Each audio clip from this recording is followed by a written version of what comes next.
You know, in the original script for Back to the Future, Lorraine had huge tits.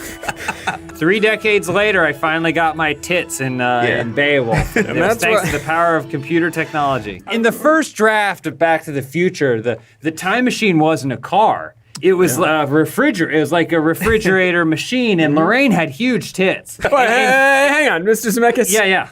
I'm sorry. I've heard the refrigerator anecdote before. Yeah. It wasn't a car. No. Yeah. I want to focus on the Lorraine thing. Okay. She had huge tits. Did you say? Well, I was just saying because the fridge it's like an immovable. So we weren't able to do the whole race down Main Street or any of it. I got it. He was in the car with Those his are two mom. separate. He motorboats her tits.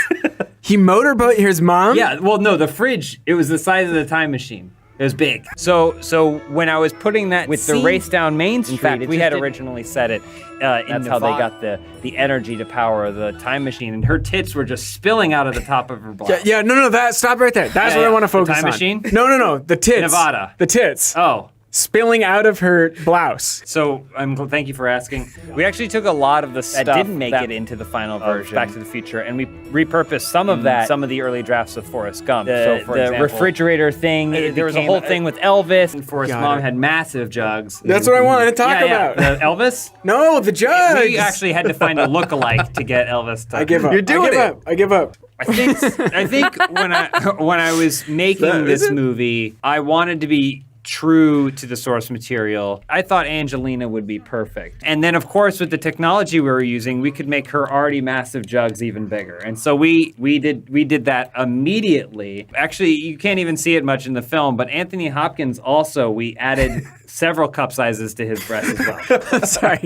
But I noticed that you put gold over Angelina Jolie's tits. It hit all the texture. Yeah. What was the reasoning behind that decision? The way the light reflected, to add a layer of gold there made them look bigger. Believe me, if I could make it today, she'd have huge, completely fully visible breasts. Yeah, and you can see some of that technological advancement in Mars Needs Big Titty Mom.